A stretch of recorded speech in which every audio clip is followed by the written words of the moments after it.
શું છે એ આપણામાં જે વારંવાર પ્રશ્ન ઉઠે છે એ પરમેનન્ટ મેમ્બ્રેનનો પ્રશ્ન છે. અને એક બી પ્રશ્ન પૂછવા ના પડે એટલા માટે તમે રેડીમેડ ઇન્ફોર્મેશનનો પેકેજ લઈને જ નીચે આવતા હતા.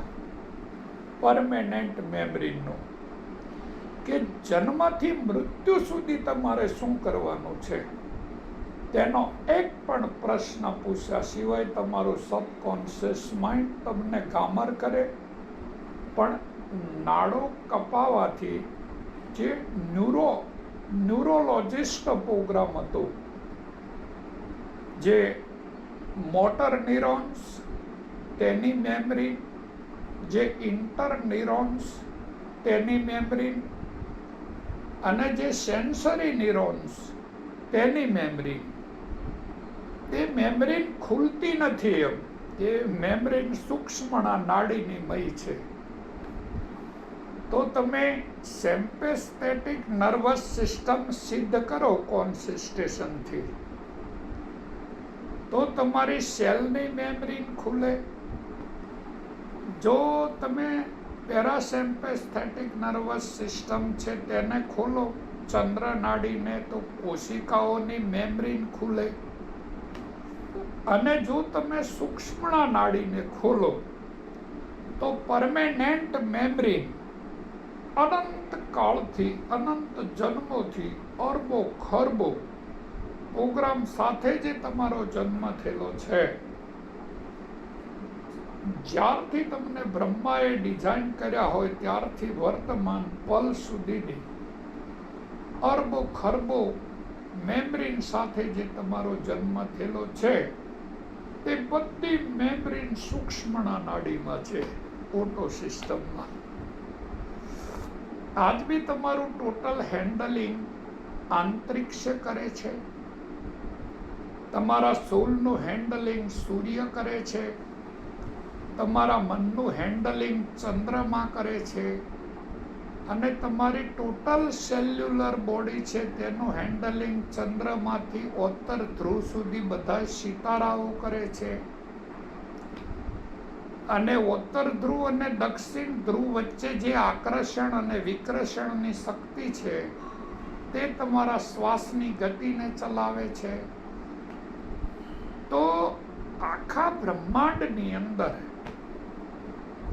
પૃથ્વીના પરમાણુ છે, જળના પરમાણુ છે, અગ્નિના પરમાણુ છે, વાયુના પરમાણુ છે, અને સમસ્ત આંતરિક્ષની અંદર જેટલા સિતારાઓ દેખાય છે એ દરેક સિતારાઓ હર પરમાણુની નાભીમાં તેની મેમરી છે.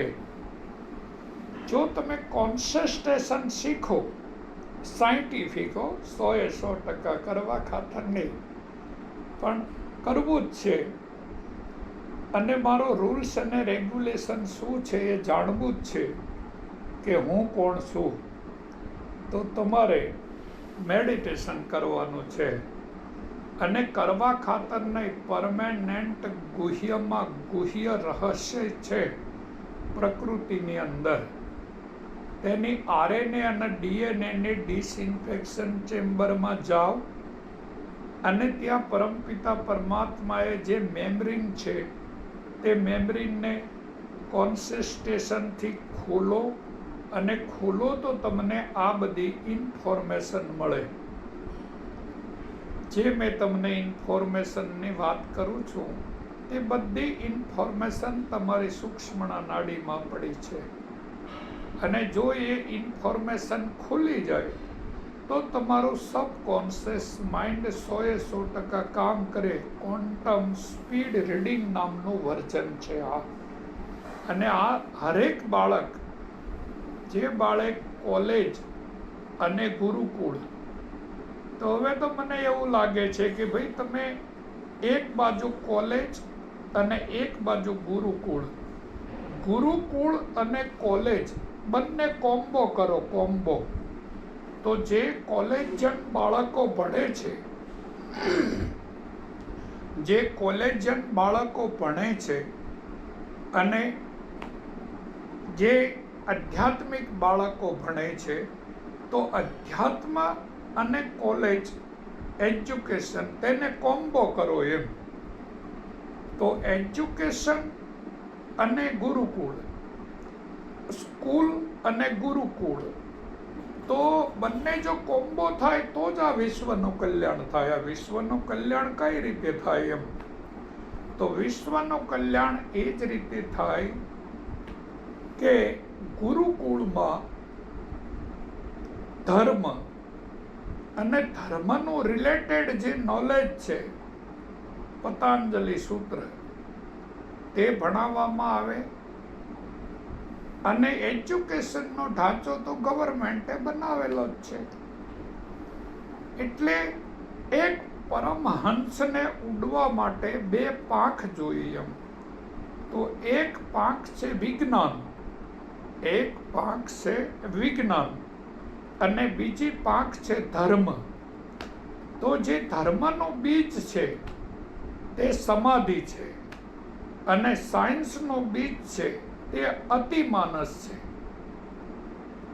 એટલે વિજ્ઞાન અરબો ખરબો ન્યુરોલોજિસ્ટ પ્રોગ્રામ ઉપર આધારિત છે અને ધર્મ 0 પ્લાન્ટ સાથે આધારિત છે. એટલે જે અધ્યાત્મની શક્તિઓ છે એ બધી અંતરિક્ષની અંદર 0 ડાયમેન્શનમાં છે. એટલે 0 ડાયમેન્શનમાં છે એ બધી આધ્યાત્મિક શક્તિઓ છે. અને પૃથ્વીની પ્લેટમાં જે રસાયણ પ્રયોગો ચાલી રહ્યા છે, જે રસાયણ મેમ્બ્રેન છે, કે ભાઈ પૃથ્વીની અંદર જેટલી વસ્તુ પડી છે દરેક વસ્તુમાં મેમ્બ્રેન છે. તો આજ સુધી સાયન્સે જે પાર્ટિકલ શોધેલા છે, અત્યાર સુધી 1008 પાર્ટિકલ શોધાણા. તો એ દરેક પાર્ટિકલ છે એ હર પાર્ટિકલની મેમ્બ્રેન છે. જેવી રીતે હિલિયમ, તો એ સૂર્યના પરમાણુનો ફોર્સ છે. હવે હર પરમાણુમાં મેમ્બ્રેન છે અને એ મેમ્બ્રેનનો ફોર્સ છે એ નીચે પૃથ્વીની પ્લેટમાં આવે છે, સૂર્યમાંથી રિલીઝ થાય છે. આઇનોસ્ફિયર, એક્ઝોસ્ફિયર, ટોટોસ્ફિયર, થર્મોસ્ફિયર, કોમોસ્ફિયર. અને જ્યારે પૃથ્વીની પ્લેટમાં આવે છે ત્યારે ફોટોસિન્થેસિસની પ્રક્રિયા કરે છે. જો આપણને અરબો ખરબો વનસ્પતિઓ છે એ ફોટોસિન્થેસિસની પ્રક્રિયા કરી અને જીવન શક્તિ પ્રદાન કરે છે. તો હર પરમાણુમાં રહેલી મેમરી તેની ઇન્ફોર્મેશન છે અને ઇન્ફોર્મેશનનું જે સેન્ટર છે તે 0 ડાયમેન્શન છે. જો તમે 0 ડાયમેન્શનમાં જાઓ તો જ તમને સાયન્સ અને ધર્મ એનું નોલેજ થાય. તો ધર્મ અને વિજ્ઞાન એક કોમ્બો થાય તો જ તમે સુપર કંડક્ટર બની શકો. નહીતર તો ગુરુકુળમાં તે બધા બાળકો આખો દાડો ગાંજો ફૂંકતા હોય છે, ચીલમ ઉપર ચીલમ, ચીલમ ઉપર ચીલમ, અને અત્યાર સુધી કોઈનું કલ્યાણ થયું નહીં.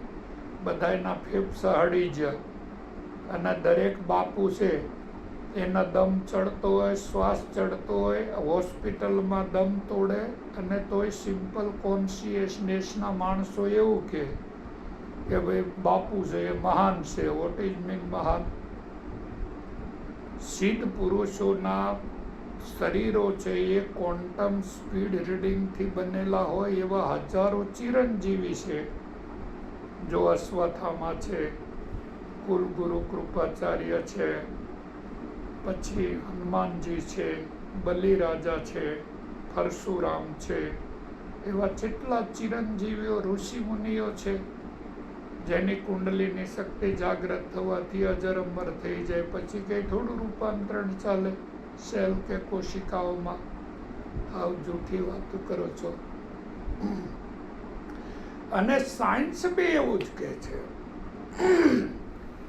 કે ભાઈ પરમેનન્ટ તમે સબકોન્શિયસ માઇન્ડમાં જેલા હોય, conscious, unconscious, subconscious, supramental, six science, Tesla, Walter Russell, એ બધાએ જ વાત કરે છે કે ભાઈ લાઇટ ઓફ ધ ફોલો, તમે લાઇટને ફોલો કરો એમ.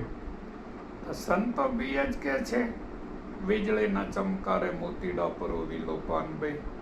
ગંગા સતી પાનભાઈને એવું કહે છે કે આકાશમાં જે વીજળીનો ચમકારો થાય છે ને એ આત્મા જ છે દીકરા બ્રહ્માંડનો. એટલે એનો જે ચમકારો થાય છે એની સાથે મોતીડું પરોવી લો, એ આત્મા સાક્ષાત્કાર જ છે. યા તો પિંડમાં થાય આત્મા સાક્ષાત્કાર અને કાં તો બ્રહ્માંડમાં થાય. તો જે પિંડમાં આત્મા સાક્ષાત્કાર થાય છે એ ક્વોન્ટમ સ્પીડ રીડિંગ છે. અને આ દેહ છે એ પંચ પરમાણુથી બનેલો છે, પૃથ્વી, જળ, અગ્નિ, વાયુ અને આકાશ. તો આને તમે દૂધ સમજો, આને દહીં સમજો, આને માખણ સમજો, આને ઘી સમજો, અને ઘીમાંથી જે દીવો કરે એ ક્વોન્ટમ સ્પીડ રીડિંગ જ છે ને એમ. પરમાણુ છે એ પાંચમી કન્ડિશનમાં આવે છે એટલે પ્રકાશમાં જ રૂપાંતરિત થાય છે. પણ જો તમારે હવે પછી કોઈ બાળકોને મહાન બનાવવાનું સપનું હોય તમારું માતા પિતાનું, તો જરાક મને એ વાત કરજો કે હવે બાળકોને મહાન થવાનો એક જ રસ્તો છે, અને એ છે ગુરુકુળ અને કોલેજ.